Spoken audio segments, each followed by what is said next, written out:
de la UCAM y asesor jurídico para Sudamérica de la Comisión Internacional de Juristas. Carlos, muchas gracias por estar con nosotros hoy. Gracias, Joao. Fue un gusto poder tener esta conversación con ustedes, con Beatriz y con Laura que nos acompañan. Bueno, yo creo que para situar un poco la conversación, como tú bien señalabas, la misión de determinación de los hechos que establece el Consejo de Derechos Humanos identificó en su primer informe en el año 2020 que en buena medida los crímenes internacionales que se habían cometido en Venezuela tenían una cuota de responsabilidad importante atribuible al Poder Judicial por acción o por omisión. Su informe 2021 identifica con mucha más precisión cuál es el alcance de esa responsabilidad, donde el Poder Judicial había sido actor directo, interviniendo en, por ejemplo, procesos de persecución política asociados a detenciones arbitrarias, convalidadas por jueces que una vez que salieron del país, o por fiscales del Ministerio Público que una vez salieron del país, contaron cómo habían sido víctimas de presiones indebidas para generar órdenes de aprehensión, procesos amañados contra opositores políticos, pero al mismo tiempo, por la omisión del propio Poder Judicial, relacionada con sus obligaciones de asegurar la rendición de cuentas frente a graves violaciones a derechos. Y en este segundo aspecto es donde mayor tela hay para cortar, básicamente porque se trata de un Poder Judicial que no solo ha sido partícipe directo de violaciones a derechos humanos o detenciones arbitrarias u otros procesos judiciales, sino que además ha negado la protección de vida frente a ejecuciones extrajudiciales, actos de tortura, las mismas detenciones arbitrarias y todo un sinnúmero de otras violaciones a derechos que han estado vinculadas. En buena medida, esto se debe precisamente a el proceso de erosión del Estado de Derecho y erosión de la independencia judicial que ha venido ocurriendo durante los últimos 22 años. Y aquí es importante hacer una primera precisión. El Poder Judicial en Venezuela no necesariamente era 100% independiente en el año 1999, pero era claramente mucho más independiente que el que se tiene ahora. Y esto es debido a la sucesiva andanada de parte del poder político por tomar control del Poder Judicial. Esto, además, avalado por el diseño constitucional del Tribunal Supremo de Justicia. Y aquí es donde podemos entrar a precisar por qué es clave el proceso de designación del Tribunal Supremo de Justicia. Porque el Poder Judicial en Venezuela gira en torno al propio tribunal. El tribunal no solamente ejerce funciones de última instancia en control jurisdiccional, sino que además ejerce funciones de gobierno judicial y por lo tanto tiene funciones administrativas y de gobierno sobre el resto de los jueces. Y aquí es donde el patrón de la falta de capacidad del Poder Judicial para tutelar o proteger derechos se hace más patente, porque frente a esa situación de control, estableció la misión, lo estableció la Comisión Internacional de Juristas en su informe Jueces en la Cuerda Floja del año 2021, los jueces y las juezas en Venezuela temen tomar decisiones o temen tomar decisiones sin pedir instrucciones previas o reciben instrucciones acerca de cómo deben decidir determinados casos. Y esto genera tres dinámicas perversas. La primera es que en muchos casos los jueces y las juezas se abstienen de decidir, dejando a muchas personas en un limbo jurídico hasta tanto no reciben una instrucción de parte de sus superiores. Y en segundo lugar, cuando estos superiores toman decisiones que no son las decisiones que estos jueces o estas juezas deberían tomar naturalmente, libres de apremio, con independencia y de un modo imparcial sobre esos casos, apegado a lo que establezca el ordenamiento jurídico. Y en tercer lugar, el tercer patrón asociado a esto, es que esto además hace aún más propensos a estos funcionarios a hacer parte de redes de corrupción asociadas no solamente a intereses políticos, sino a otra clase de intereses dentro de estrategias o mecanismos de crimen organizado. Es decir, el problema de la independencia judicial en Venezuela no es solo un problema político, es también un problema de corrupción y un problema de delincuencia organizada. Pues a partir de estos tres elementos, es clave o resulta clave la reinstitucionalización del Poder Judicial en Venezuela, reinstitucionalización que debería pasar por el reclamo de un Poder Judicial independiente e imparcial, empezando por el Tribunal Supremo de Justicia. Y desafortunadamente, como hemos visto en los primeros 4 meses de este año, el estamento político en Venezuela perdió la oportunidad de poder iniciar esto a pesar de los compromisos a los que había llegado internacionalmente. Cito, por ejemplo, el memorándum de entendimiento entre la Fiscalía de la Corte Penal Internacional y el gobierno de Nicolás Maduro, en el sentido de un proceso de reforma de la Administración de Justicia apegado a estándares internacionales. Es poco probable, o se ve poco probable que esto pueda ocurrir, en tanto y en cuanto muchas de las personas que resultaron designadas en este proceso de nuevo Tribunal Supremo de Justicia son muchas de las personas que venían cuestionadas en los procesos anteriores, tanto por el propio, la propia Misión Internacional de Determinación de los Hechos, como por diversos informes y estudios de organizaciones de la sociedad civil nacional e internacional. En esta lógica es clave llamar la atención de la necesidad de un Poder Judicial imparcial e independiente que comienza con el Tribunal Supremo de Justicia, que debe ser designado de acuerdo a los términos establecidos en la Constitución, pero además todo el resto del sistema de justicia, que deben también sus funcionarios ser designados de acuerdo a lo que prevé la Constitución. Y esto es el histórico problema de los jueces provisorios y la falta de concursos públicos de oposición para el acceso y para la permanencia y promoción dentro del Poder Judicial. En la medida en que los jueces en Venezuela no gozan de estabilidad por la ausencia del concurso, entonces estos jueces son susceptibles de ser manipulados y presionados, como ha dicho el propio Tribunal Supremo de Justicia, cuando algunos de estos funcionarios destituidos han pretendido buscar protección frente a esas decisiones o esas destituciones arbitrarias. Consecuencia, esta falta de estabilidad, esta falta de cumplimiento de las formas, tanto la designación del propio Tribunal Supremo de Justicia, recordaremos y probablemente Laura y Beatriz lo profundizarán, se trata de personas que no cumplen ni siquiera los criterios que están establecidos en la Constitución y la propia ley del Tribunal Supremo de Justicia para estar en la máxima instancia judicial. Lo mismo ocurre aguas abajo en los casos de jueces y juezas de instancia, donde no se tiene ningún control ni transparencia acerca de cuáles son las características o las condiciones de esos funcionarios que han sido designados. Yo lo voy a dejar hasta acá, para que podamos tener una conversación. Muchísimas gracias, Carlos. Creo que tocaste bueno, en casi todas las deficiencias de este nuevo Tribunal Supremo, aunque seguramente podemos entrar con más profundidad en esta conversación.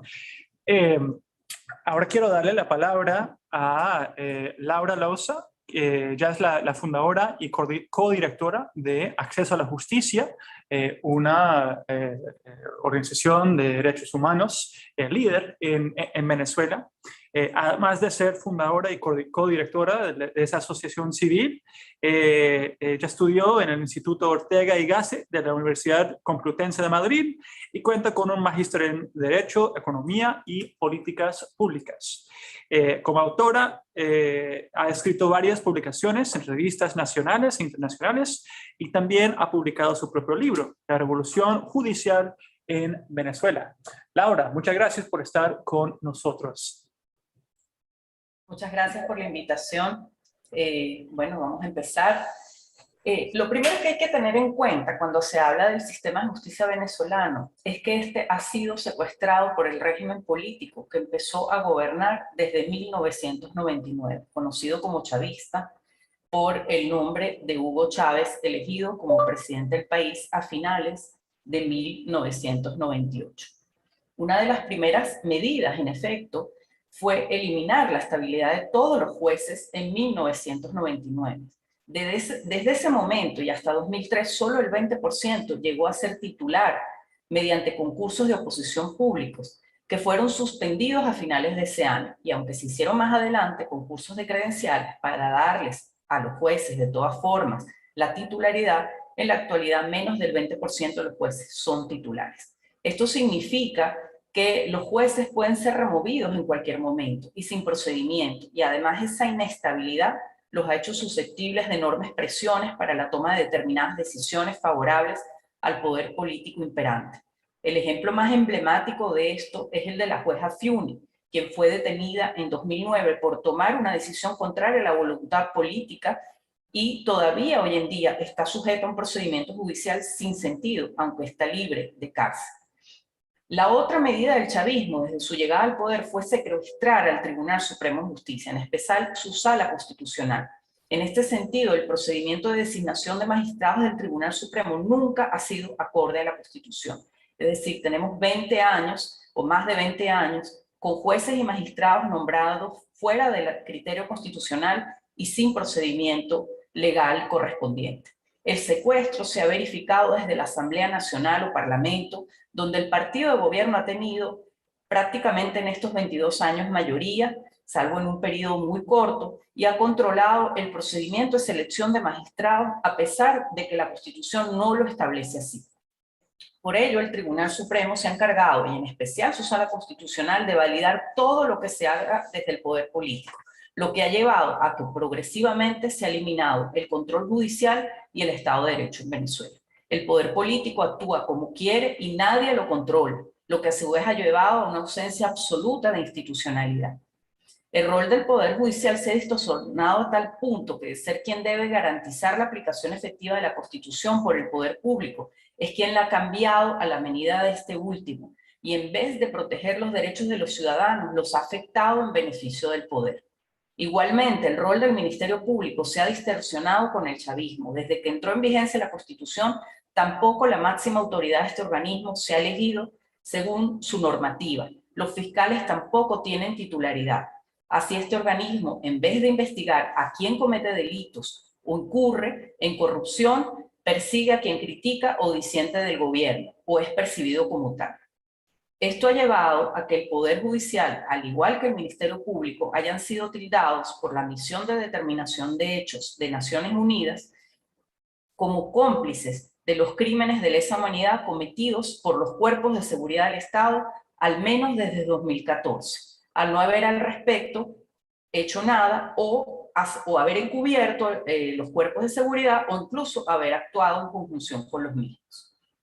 Lo antes descrito ha conducido a que la Fiscalía de la Corte Penal Internacional haya decidido pasar el caso venezolano, que estaba en etapa preliminar desde febrero de 2018 a la fase de investigación en noviembre de 2021, sin dejar que la justicia venezolana se ocupe de ello, porque no cumple con los estándares internacionales en la materia. Sin embargo, el fiscal de la Corte Penal Internacional ha abierto una ventana para que en Venezuela se haga justicia más adelante. Abrir una oficina en Caracas para capacitar a los funcionarios en ese sentido. Ahora bien, la pregunta es, ¿esto es posible? ¿Qué debería hacerse para lograrse? En la actualidad no es posible, ni siquiera en el corto plazo, pero podría ocurrir con el tiempo si hubiera la voluntad política. Habría que empezar por escoger magistrados en el Tribunal Supremo que sean juristas verdaderos y que no sean activistas políticos. Habría que escoger jueces, fiscales, defensores públicos que también tengan estas características y que no hagan parte, como ocurre en la actualidad, del proceso represivo y persecutorio del sistema judicial venezolano. Habría que hacer una amnistía de todos los presos políticos y de todas las personas sometidas a medidas sustitutivas como presentación periódica ante un tribunal y provisión de salida del país.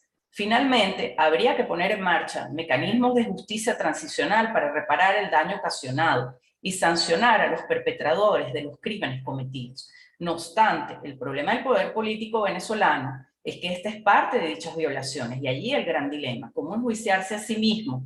Sin duda, si hubiera medidas tan importantes como las descritas, las más altas autoridades podrían salvarse. Pero allí surge la otra gran interrogante, ¿cómo sostenerse en el poder si los militares y los policías, al enjuiciarlos, podrían no apoyarlos más? El otro problema para la cúpula gubernamental es que al empezar a sanear el Poder Judicial y en enjuiciar el Tribunal Supremo, podría hasta empezar un antejuicio de mérito contra las más altas autoridades del país, como manda la Constitución, y ahí se acabaría su inmunidad, entre comillas, aún habiendo empezar a dar muestras de cambio y de querer hacer justicia.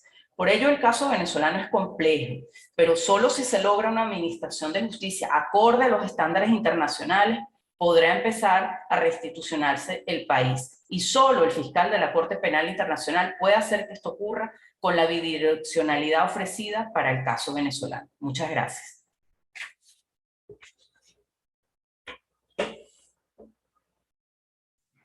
Muchas gracias, Laura. Creo que resaltaste bueno, todos los aspectos complicados de la situación actual y todos los desafíos que están.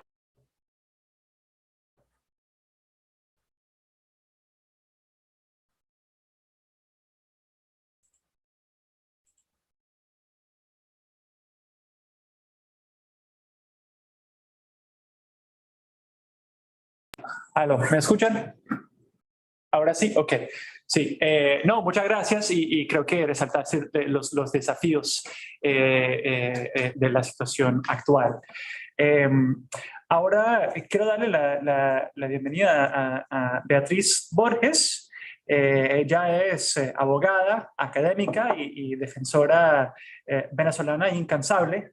Desde 2014 ha sido la directora ejecutiva del Centro de Justicia y Paz, o CEPAZ, y también es una profesora asociada investigadora para la Universidad Católica Andrés Bello y colabora con otras universidades en Venezuela e internacionalmente. Vivi, muchas gracias por estar con nosotros hoy. Gracias, Jeff, gracias a Carlos y Laura, y bueno, un placer estar aquí y poder, digamos, llevar esta discusión desde el punto de vista de un tema que es tan importante para Venezuela y que, pues, como decía Laura, quizás no es tan esperanzador en este momento, pero creo que parte de esta conversación y de pensarlo es lo que nos ayuda a justamente a construir esas posibilidades que hoy no vemos. Definitivamente el puente entre el conflicto y la paz desde la defensa de derechos humanos es la justicia. Y en Venezuela hay que hacer un gran esfuerzo en garantizar a las víctimas su derecho a la verdad, a la reparación y pues a la garantía de no repetición. Y desde este enfoque es importante no creer en una justicia en Venezuela solamente vencedores, ¿no? Donde una parte vence a la otra, donde se pone pues en un contexto político, sino una justicia realmente transformadora, que hay un reconocimiento de la responsabilidad y que esté centrada en las víctimas. Y yo creo que eso es parte de uno de los temas importantes, que podamos prepararnos también para procesos y mecanismos de justicia transicional. Desde la acción de las organizaciones, algo que ha sido fundamental es esta posibilidad de denunciar graves violaciones a los derechos humanos ante instancias internacionales en un momento donde pues, el sistema de justicia nacional no protege a las víctimas y no es independiente ni parcial.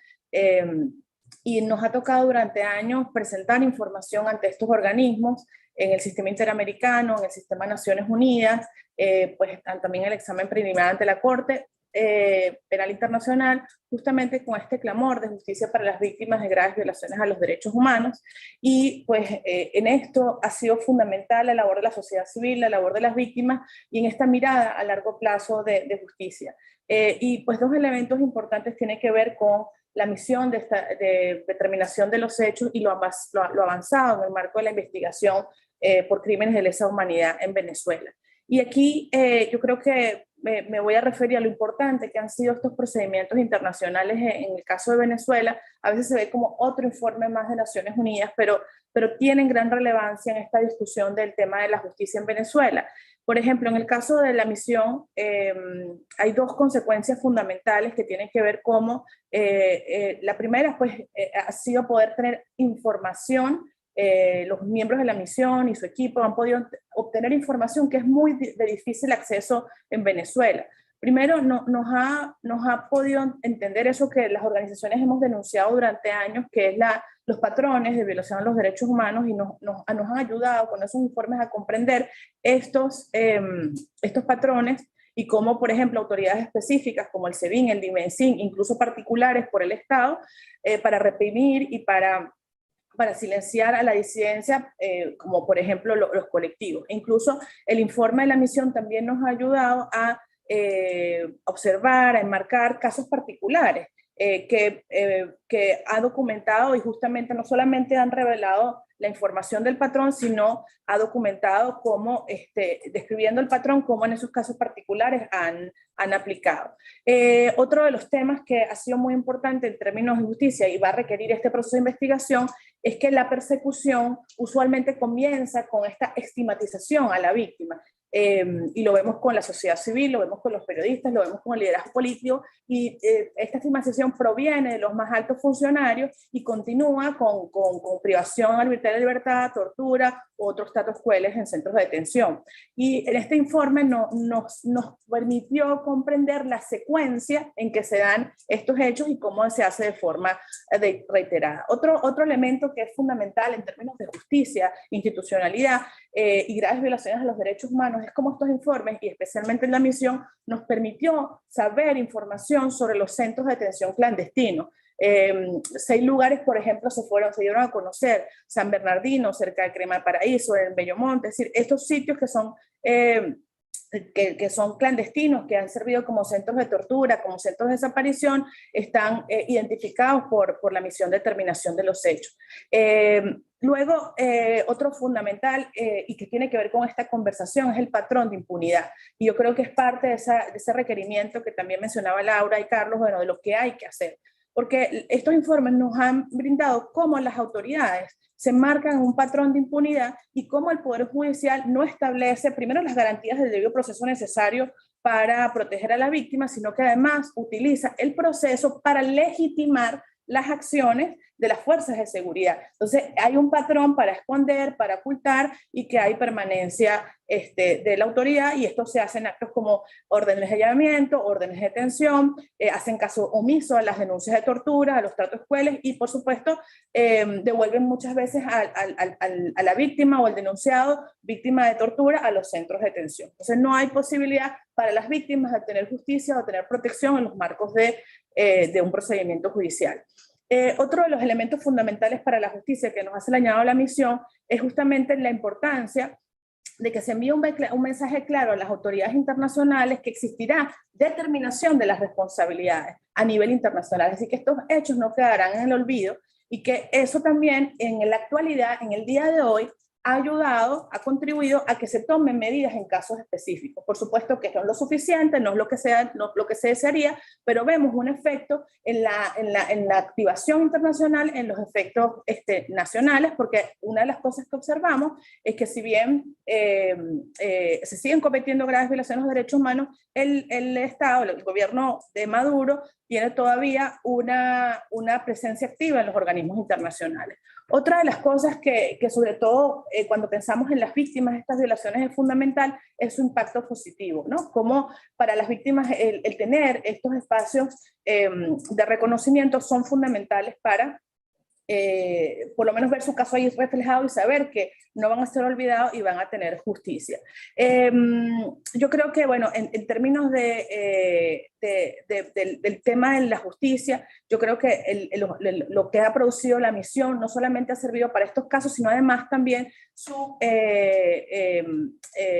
conexión o su concatenación con lo que está también pasando a nivel de la CPI. Si vemos un poco de los tiempos o vemos cómo estos informes también pueden servir para casos de lo que está pasando en la CPI y cómo hay puede haber en el transcurso de la investigación, estos informes pueden ser muy útiles para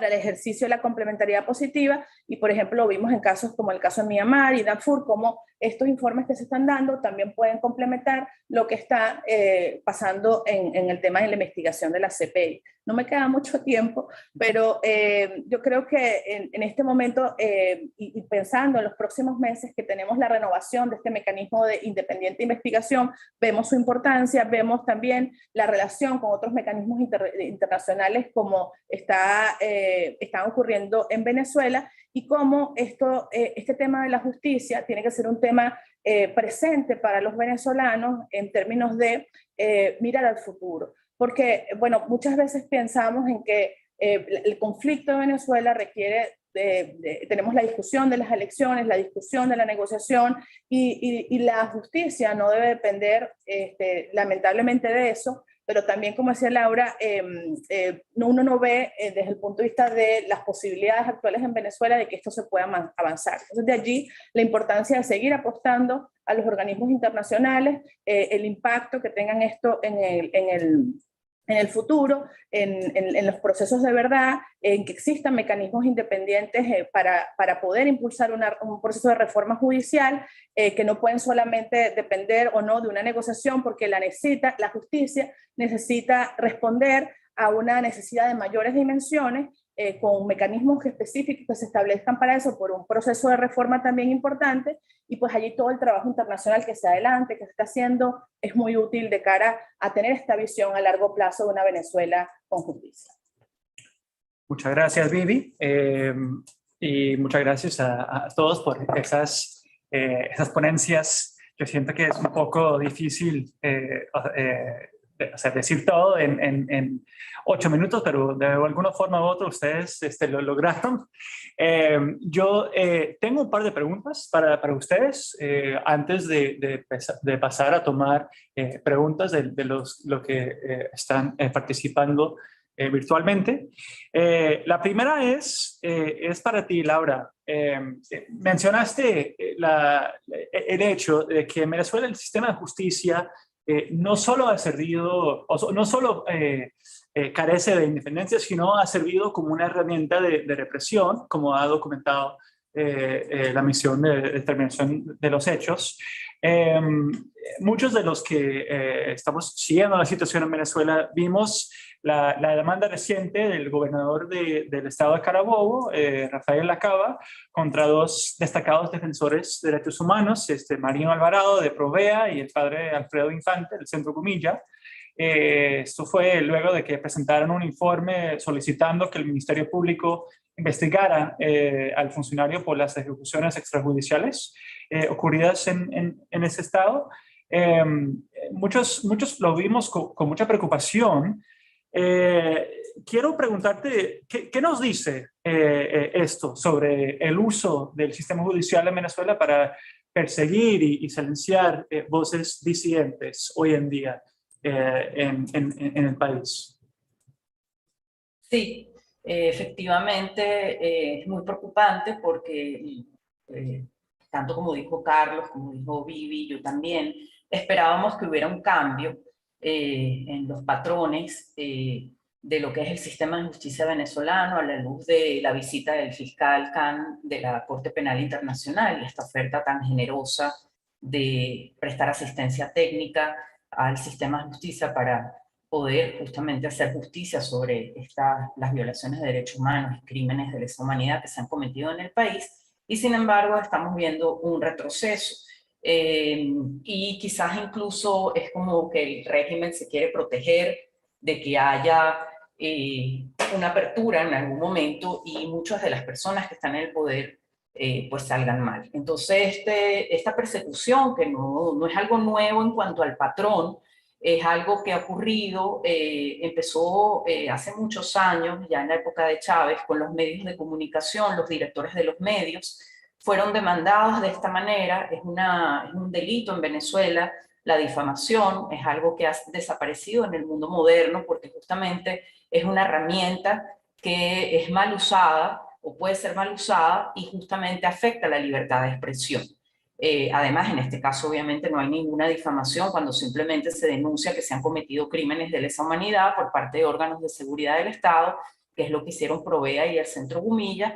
Y bueno, el que la policía de Carabobo, que es el estado donde gobierna este señor Lacaba, pues sea la que ha cometido más crímenes, bueno, no significa necesariamente, obviamente, en la relación jerárquica tiene que ver, pero no tiene nada que ver con un tema de honor ni de reputación, es un tema de gestión pública. Entonces, que se lo haya tomado personalmente e intente una acción de este tipo, que tiene pena de prisión y que además puede llevar a unas demandas civiles con montos millonarios, lo que ha ocurrido aquí en Venezuela, eso ha sido muy usado por Diosdado Cabello y desgraciadamente con mucho éxito. En casos de medios, en casos de personas opositoras. Entonces es muy preocupante porque estamos viendo que los mismos patrones de represión y persecución que estaban ocurriendo con medios de comunicación y partidos políticos ahora se están implementando contra la sociedad civil organizada, contra defensores de derechos humanos. Realmente preocupante.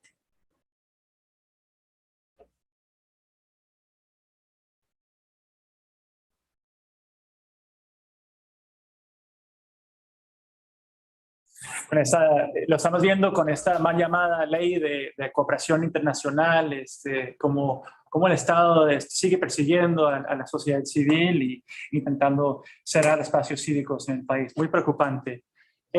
Vivi, yo quería preguntarte a ti un poco sobre este principio de complementariedad y cómo puede aplicar en el caso venezolano.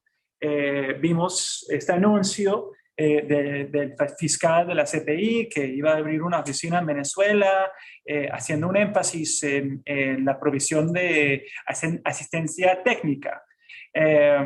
Eso quizás tendría sentido en un sistema judicial funcional, digamos, pero sabemos que en Venezuela no existe un sistema judicial independiente ni funcional, mucho menos. ¿Qué significa este anuncio para el futuro de Venezuela y para el futuro de la investigación del fiscal?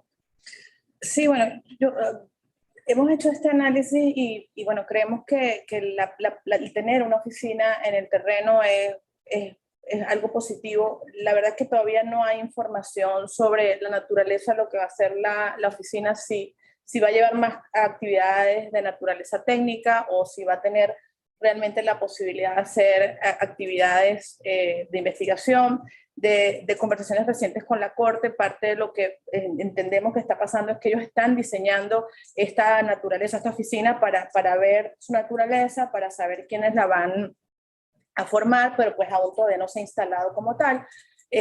Una de las cosas que creemos que es importante exigir es que cuando se tenga pues la oficina de información, es que esta cuente con suficientes recursos para que efectivamente pueda tener pues las capacidades debido a la relevancia de su trabajo.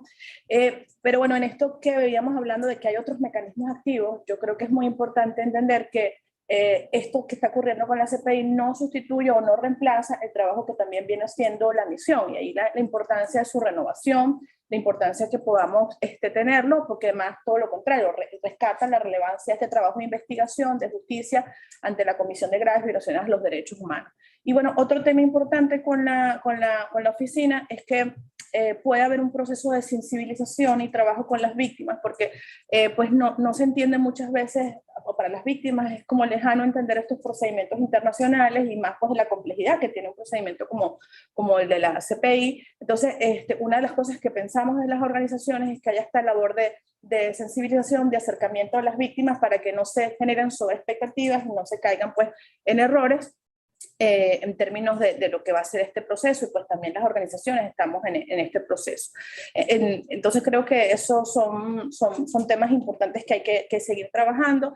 El fiscal en abril notificó que a la Sala de Venezuela que no ha llevado a cabo juicios válidos en el país por los hechos que se constituirían crímenes de lesa humanidad, y bueno, el estatus un poco es que esta investigación está esperando de que la Sala de Cuestiones Preliminares dé la autorización. Entonces creo que eso es parte de lo que hay que, digamos, ir viendo, porque a veces hay muchas expectativas cada vez que se nombra, y sobre todo en la opinión pública. Este es un tema que es muy específico, es muy especializado, pero que también tiene un mensaje para Venezuela en términos de la importancia de su existencia, la importancia de su avance, y como decía Laura, pues que sirva también para todo el proceso de reinstitucionalización o de mejoras, y de verdad que se puedan hacer realmente juicios válidos en Venezuela para dar respuestas a esos casos de violaciones a los derechos humanos. Gracias. Ahora una última pregunta, Carlos. Yo quería preguntarte, bueno, todos, bueno, hay en la comunidad internacional hay una creciente aceptación sobre la importancia de impulsar negociaciones. En Venezuela vimos cómo la plataforma unitaria y el gobierno de facto de Maduro el año pasado firmaron un memorándum de entendimiento en el país de México. En ese documento, que es el punto 4, hace mención a respeto al Estado constitucional de derecho. No parece haber mucha claridad sobre ese tema ni sobre el futuro de eventuales negociaciones en general, pero suponiendo que ese proceso eventualmente reinicie, ¿qué debe ser priorizado en esas conversaciones y en cualquier conversación sobre el futuro de la justicia en Venezuela? No me lo pones fácil. Sí, a ver, efectivamente la expectativa de tener una solución negociada a la crisis venezolana creo que es algo por lo que todos hacemos votos. El punto es que no puede ser cualquier clase de negociación, tiene que ser una negociación que parta por reconocer unos principios básicos elementales del Estado de Derecho, como Laura mencionó Beatriz en sus exposiciones. Y esto pasa por el restablecimiento de la independencia judicial, la supremacía de la Constitución, como elementos claves y centrales que permitan que se comience a reconstruir el Estado de Derecho. Y esto, a su vez, pasa no solamente por la independencia del Tribunal Supremo de Justicia como un valor común a todas las partes, es decir, tanto al gobierno como a los sectores de la oposición, como a la sociedad civil en general, como a cada ciudadano o ciudadana en Venezuela, le interesa tener un poder judicial, o le debe interesar tener un poder judicial independiente.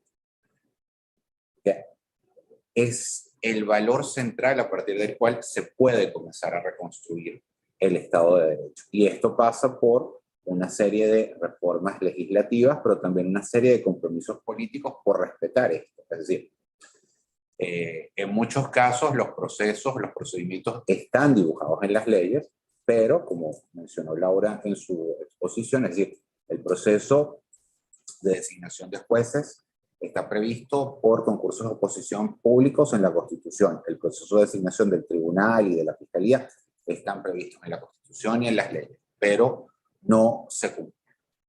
Entonces, hace falta un compromiso político no solamente de tener legislación adecuada, sino de cumplir adecuadamente esa legislación. Y al mismo tiempo es necesario que los funcionarios y las funcionarias se crean que son realmente independientes.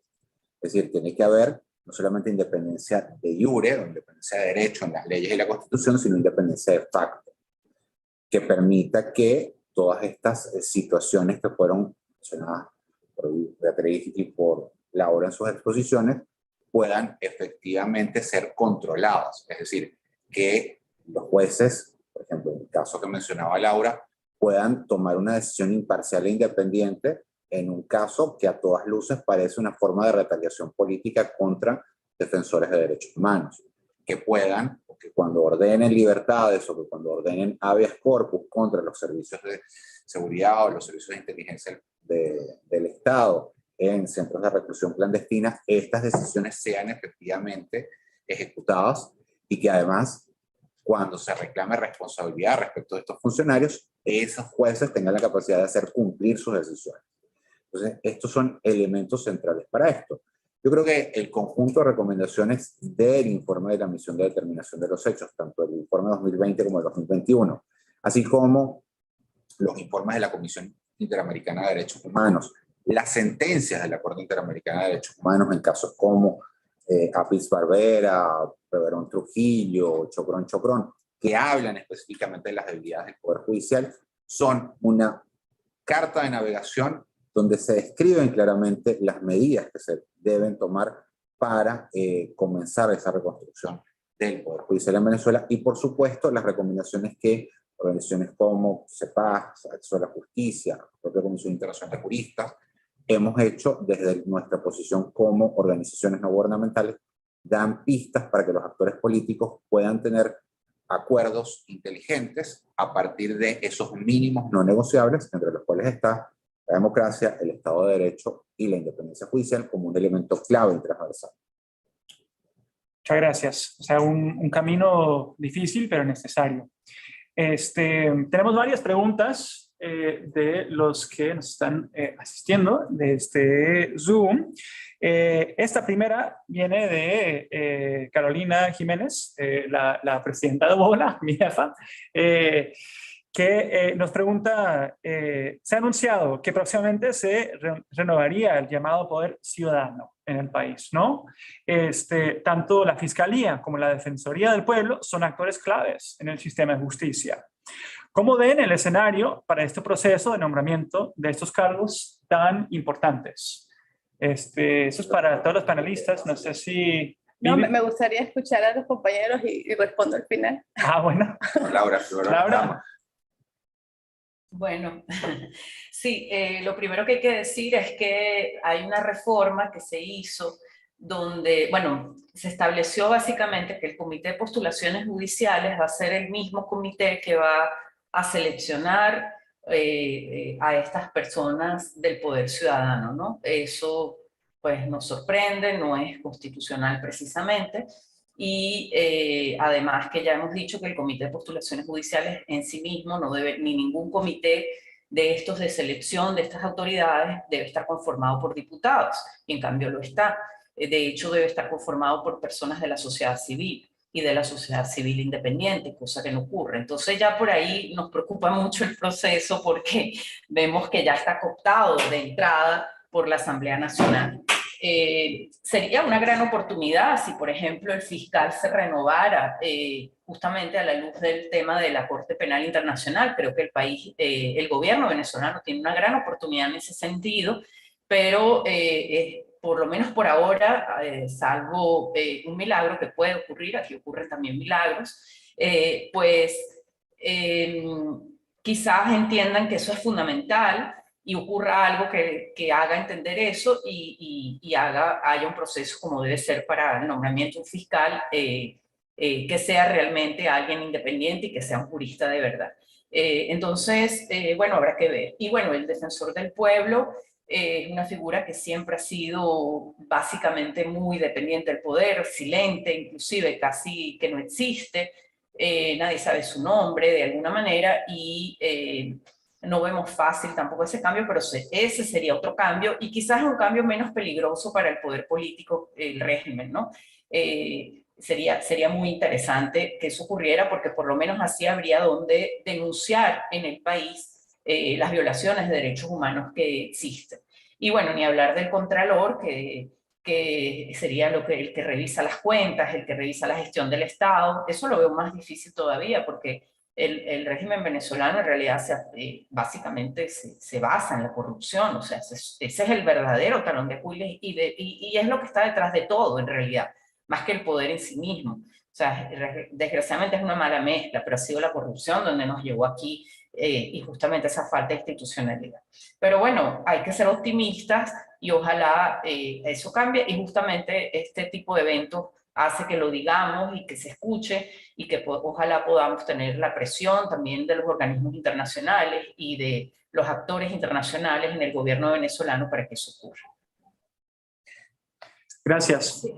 Vivi, ¿quieres agregar algo? Sí, no, y gracias porque pues ha hecho el análisis técnico tiene que ver con la realidad de Venezuela y cómo ha sido pues para los venezolanos y para las organizaciones este tema de, bueno, frente a una desinstitucionalización, frente a no contar con las normativas, frente a algo que no es correcto y no cumple los estándares, ¿qué podemos hacer?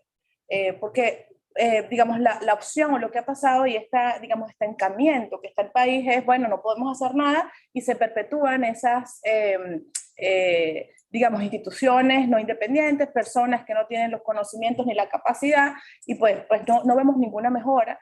Sin embargo, yo sí creo en cómo la participación, el ejercicio de los derechos hace cambios en contextos adversos, en contextos autoritarios, y sí reivindico la capacidad que tenemos la ciudadanía, las organizaciones de levantar nuestra voz, en que por supuesto con un solo funcionario independiente no cambia la completa visión del país, pero esas mejoras son fundamentales porque tienen repercusión en las víctimas, tienen repercusión en la posibilidad de ir avanzando en un camino de reinstitucionalización. Entonces yo sí creo que, como decía Laura, es una oportunidad para alzar nuestras voces, no solamente de forma crítica, sino de forma activa, deseando específicamente y demandando y usando todos los mecanismos internacionales y la presión, e incluso los procesos que están en cursos de diálogo político para que logremos instituciones independientes y personas independientes. Es un reto muy difícil, es un reto muy complejo, nos mete o nos implica en falsos dilemas que tenemos que entender que no es que estamos renunciando a la exigencia plena y completa de nuestros derechos, pero estas oportunidades que tienen beneficios para la población, que tienen beneficios para la recuperación de la reinstitucionalización son posibles y las debemos exigir en este contexto en mi forma de. Gracias. Quiero escuchar de ti, Carlos, pero también tenemos una buena pregunta aquí de Mayra Mestizo Sosa, quien nos pregunta, ¿es legítima la creación y operación del Tribunal de la JEP en Colombia? Me imagino que hace referencia a la posibilidad de un proceso de justicia transicional en el caso de un caso eventual de una transición en Venezuela. ¿Podemos pensar en ese tipo de mecanismos alternativos en Venezuela?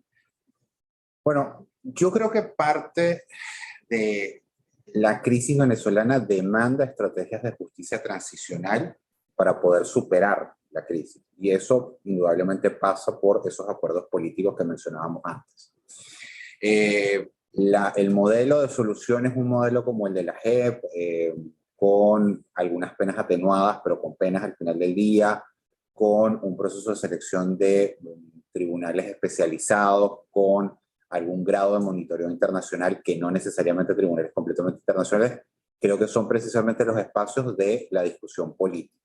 Es decir, creo que ahí hay un aprendizaje importante del proceso de solucionar el conflicto en Colombia a partir del diálogo y de los compromisos de ambas partes, con, como sabemos, algunas andanadas, idas y vueltas en su implementación, pero con un proceso de diálogo político que partió de algunos mínimos. Por ejemplo, la participación de las víctimas, escuchar a las víctimas, pero también mirar los elementos históricos que condujeron a esto. Como señalaba Laura, por ejemplo, uno de los elementos históricos que subyacen en la base de la crisis venezolana es la corrupción. Aquí un poco esto lo conecto con el comentario inicial, es decir, o con la pregunta anterior. Es clave tener, es decir, las instituciones tienen que ser independientes, no pueden estar cooptadas políticamente. No es el diseño constitucional venezolano como, por ejemplo, una modalidad donde efectivamente hayan acuerdos de cuotas. El diseño constitucional en este momento es un diseño de instituciones independientes, imparciales. Y esto es clave, recuperarlo. Y esta debe ser la exigencia de la sociedad civil desde el punto de vista de los procesos.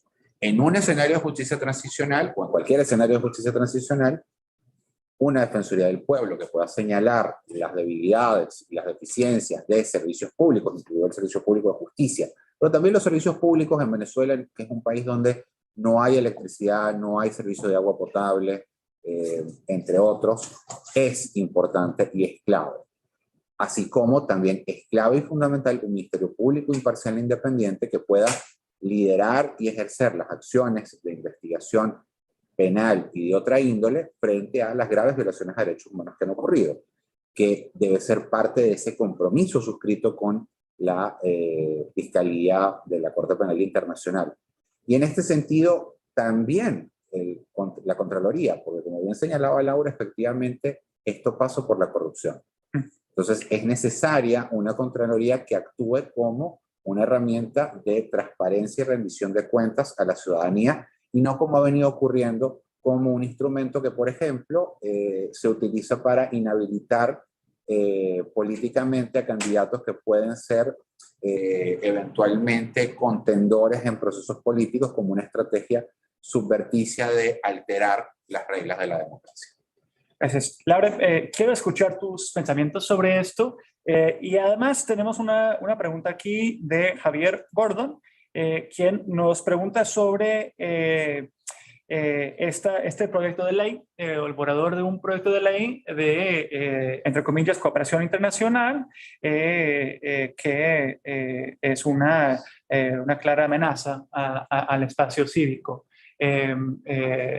¿Cómo te parece, o nos puedes informar un poco más sobre ese proyecto de ley y también no sé si quieres comentar sobre esta pregunta anterior? Sí, bueno, como dije en mi exposición, la justicia transicional nos parece importante, nos parece fundamental que se active algún tipo de mecanismo en Venezuela. Eso no significa que no haya un mecanismo en la Corte Penal, y es lo que por ahora ha planteado el fiscal. Obviamente, si aquí de verdad se hiciera justicia y hubiera restitucionalización del país, podría pasar algo como en Colombia. No sabemos si el modelo colombiano realmente es el correcto. Nosotros nos encantaría empezar a tener esa discusión entre los venezolanos para ver cuál es nuestro modelo, qué es justicia transicional para nosotros. Como decía Vivi también, vamos a decir cuál es el estándar que nosotros queremos.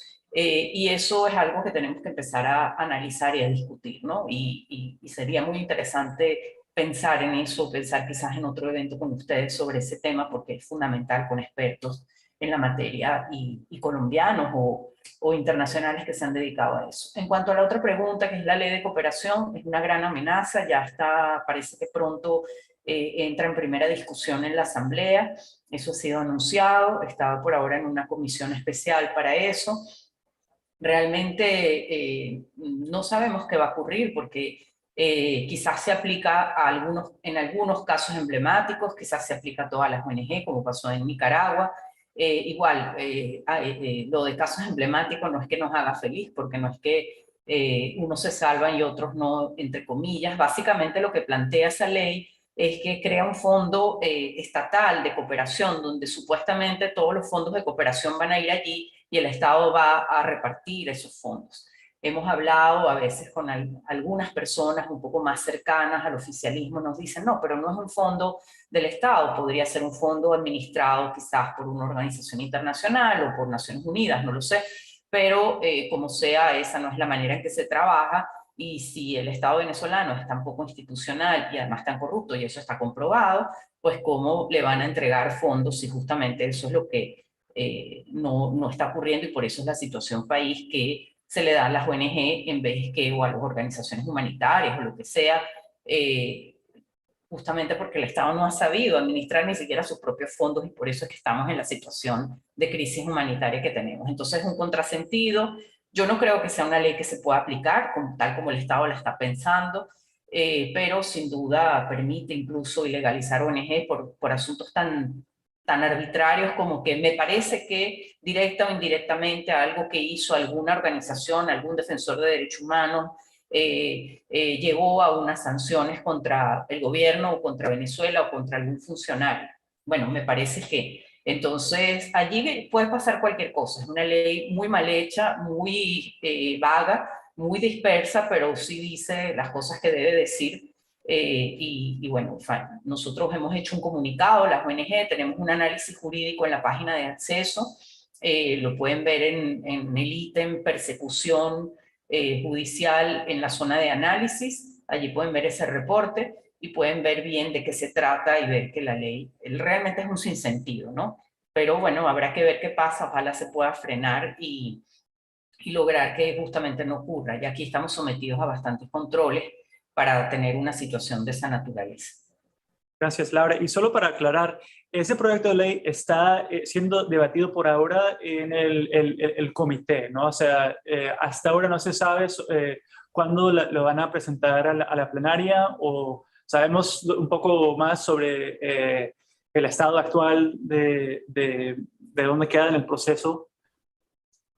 Estamos tratando de tener comunicación con ese comité, con el presidente del comité. Hemos tratado de ver una reunión, pero todavía no hemos logrado esa comunicación. Hemos hablado con el coordinador residente del país, de Naciones Unidas.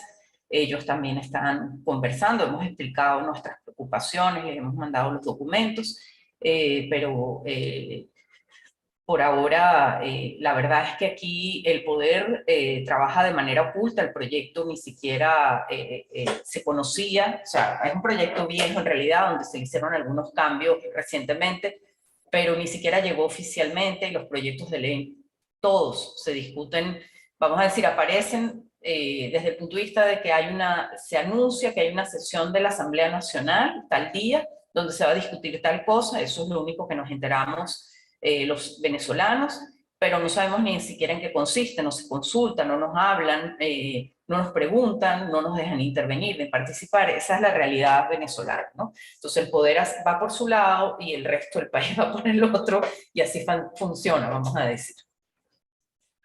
Pues gracias. Estamos un poco sobre tiempo. Habíamos pactado 1 hora para este evento y por eso se tenía que ir nuestra colega Vivi. Pero quiero cerrar con una última pregunta para ustedes dos. Y es, ¿qué hace falta o qué vacíos hay en el conocimiento internacional del estado actual del sistema de justicia en Venezuela? O sea, ¿qué es lo que se necesita saber en el exterior sobre los vacíos inmensos en el sistema de justicia venezolano y sobre la falta de independencia? Carlos. Bueno, ¿qué es lo que se necesita saber? Que no es independiente. Creo que ese es el punto central. Y que esa falta de independencia, a pesar de lo que las autoridades han dicho, y a pesar incluso de lo que, por ejemplo, en el año 2020, la Oficina de la Alta Comisionada, en su informe sobre acceso a la justicia en Venezuela, de alguna forma llamaba la atención acerca de que el gobierno debía profundizar el proceso de reforma que había adelantado en ese momento, o que había anunciado en ese momento, que se llamaba revolución judicial. Otra revolución judicial, como la tercera revolución judicial, una cosa por el estilo.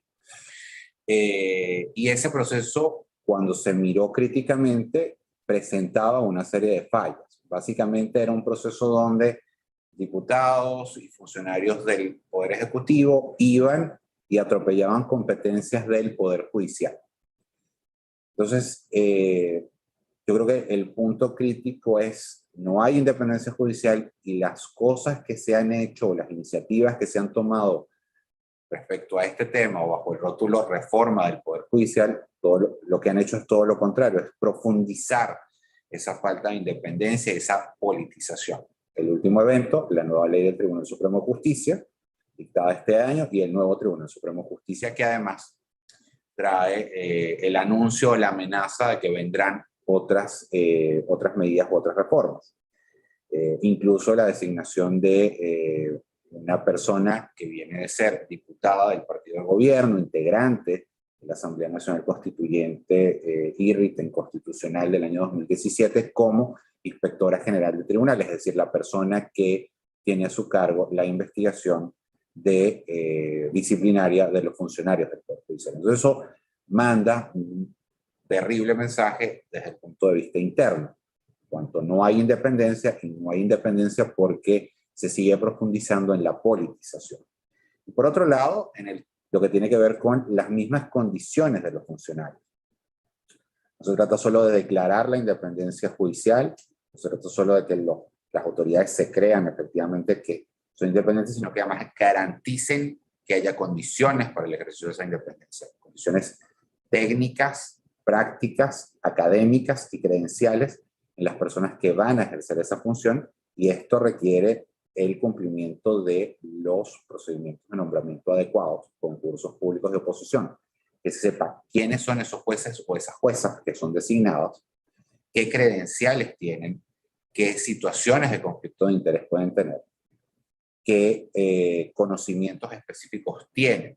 Porque parte de los problemas que se han identificado es que, por ejemplo, tienes personas que están especializadas en temas criminales, penales, en la jurisdicción laboral y viceversa, o eso como una de estas designaciones de ahora, temas de personas especializadas en temas administrativos en la jurisdicción laboral o la jurisdicción de niñez. Y finalmente, el otro gravísimo problema, el que tiene que ver con los tribunales especiales. El uso de la justicia militar contra civiles para la persecución de opositores, pero también el uso de los tribunales especializados, que en realidad son especiales, contra el terrorismo, que, de acuerdo a lo que hemos podido investigar, reúnen una colección de violaciones al debido proceso de las víctimas, de las personas que desafortunadamente son sometidas a procesos que tienden a encubrir torturas, detenciones arbitrarias, violaciones al debido proceso, no solamente de las personas sometidas a proceso, sino también de las abogadas y los abogados que ejercen la defensa de estas personas, afectando también la independencia del ejercicio de la profesión legal. Casos de abogados y abogadas que han sido víctimas de persecución, de acoso, de intimidación, por ejercer la defensa de sus clientes en la forma más profesional que pueden. Gracias. Laura, ¿algunas reflexiones para cerrar? Sí, el Poder Judicial en Venezuela, en general, el ejercicio del poder es sumamente opaco, no sabemos quiénes son los jueces en general, cuántos hay, etcétera, o sea, no es un tema menor, no sabemos en buena medida quiénes son. Entonces, igual pasa con los fiscales, defensores públicos, entonces obviamente que falta mucho por saber, pero sabemos cuáles son los patrones y eso es muy importante. Lo que quizás falta saber es algo como la ruta de la corrupción, siempre hablo un poco de eso, cómo realmente, claro, lo que sería escandaloso, cuánto cobran, porque entendemos que cada paso del proceso en Venezuela tiene un cobro y no es menor. Eso está pasando en todo el funcionariado público y así vive en realidad. Son cifras astronómicas. Y bueno, y la justicia en teoría es gratuita. Sería mucho más sano que esto fuera regulado, obviamente, oficialmente, por leyes, no que sea algo al margen, vamos a decir, donde se da cualquier tipo de negociación y de situaciones.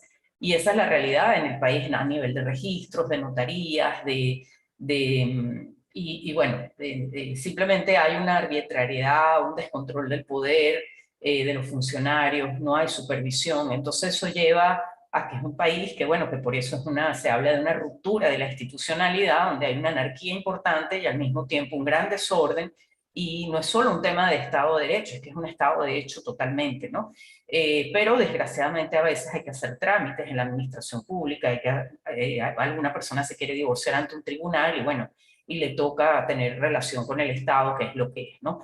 Entonces, obviamente que falta, y también hay un tema ahí de un funcionamiento que diríamos más de crimen casi organizado, desde la cúpula del Poder Judicial. Por ahí hubo unas declaraciones, unas publicaciones cuando estaba esto de los magistrados del Tribunal Supremo, incluso que eran del propio chavismo, que eran escandalosas, impresionantes, pero claro, hay muchas cosas que no se saben, pero vamos a decir que sería bueno saber para saber, porque claro, para un cambio quizás al final hay un status quo donde no me interesa salir porque yo sin ser alguien que ha estudiado mucho, poco capacitado, sin trabajar mucho, pues gano muy bien y hago lo que quiero. Y entonces son incentivos muy perversos y para mí por eso no es solo un tema de designación de nuevas personas con procedimientos correctos, sino que realmente lo que hay que cambiar dentro del sistema de justicia y dentro de toda la institucionalidad venezolana son estos incentivos o desincentivos, según el caso, perversos que se han creado para que el país funcione de manera correcta y de ahí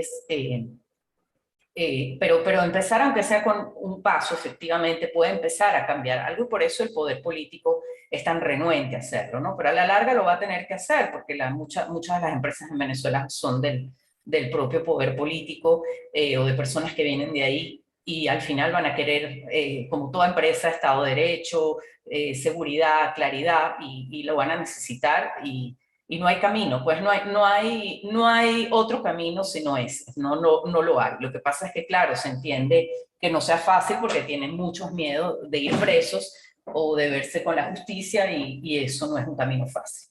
Vamos a ver qué pasa, tenemos que seguir empujándose allá y explicando que como sea, los venezolanos necesitamos vivir tranquilos y poder funcionar y poder trabajar y poder tener un trabajo digno y ganar de un trabajo digno y no de un trabajo que no lo sea. Y entonces eso es lo que queremos todos y entonces hacia allá hay que empujar y como sea hay que ir hacia allá. Con estas personas que están en el poder o no, pues ya eso no importa, lo importante es ir hacia allá. Así es, sí, o sea, estos temas son fundamentales, ¿no? Para cualquier tipo de solución a la crisis actual en Venezuela. No se puede avanzar sin hablar sobre enfrentar la impunidad y la necesidad de restaurar la independencia de justicia que hoy en día parece muy lejos en el país.